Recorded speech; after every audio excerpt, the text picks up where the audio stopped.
I've made it a rule this year, stay focused, know what the mission is, what you're capable of, and, just go for it. And unfortunately, I will not be bodybuilding anymore, competing wise, but I still need to put my energy somewhere where I know it's going to be useful. And stepping away from bodybuilding, honestly, is like taking a piece of my identity and just go, pew. And it's kind of shattering. It's like, I worked so hard for this, status, and, I'll always be a professional athlete, and I'll always be an IFBB pro, and I'll always love the sport. But goddamn, I do not want to miss out on what I'm so capable of now, and I have the momentum and the energy and the motivation to do it now and to chase whatever I'm chasing. And it's definitely rewarding because I'm really proud of myself that I started bodybuilding so early. Thank God. Because if I started now, I'd be like, absolutely not. Stepping away from the competing world for me is best, because when I compete, I don't see anything but what I'm trying to achieve. And unfortunately, I become a nasty son of a bitch.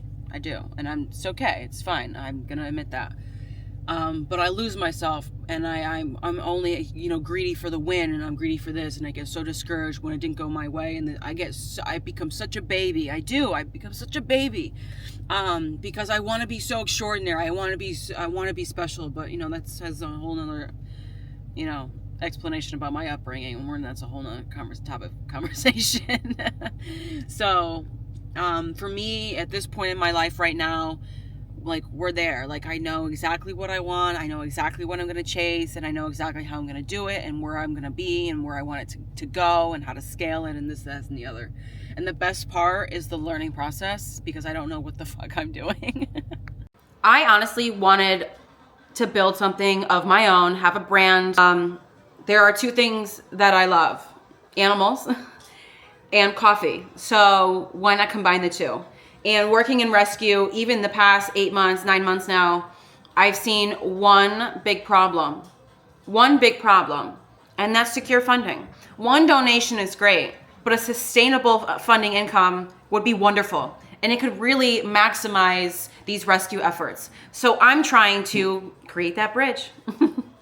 Building the partnership and how I can utilize them in the brand now while I'm building the website, the logo, everything. How can I use that partnership now as content? How can I use them now as leverage? What can I be doing now? The rim and be consistent about it.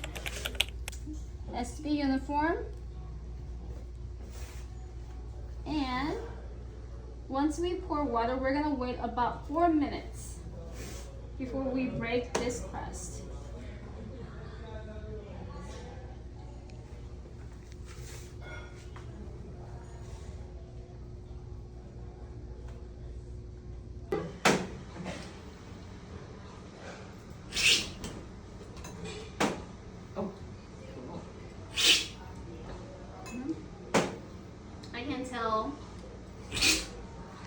I can tell why you don't like this one.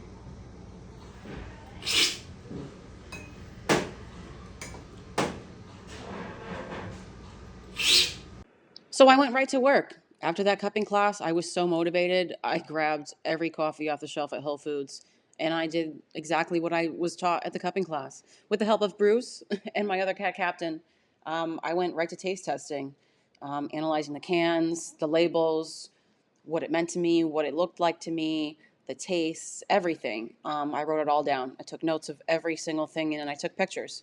I took notes and waited till the beverages cooled down again to a warmer temperature, because it does taste different when it's warmer. And I really wanted to test the differences in flavor, acidity, and all the check boxes that I have to be marked on my non-negotiables list. So I made sure that I tasted them again and again and again at every different temperature. I knew building a brand that I want to be memorable and scalable I knew there was going to be pushback, and I know there's going to be bumps, but goddamn, like I'm redirecting and redirecting and redirecting. But damn, like I just want a core concept.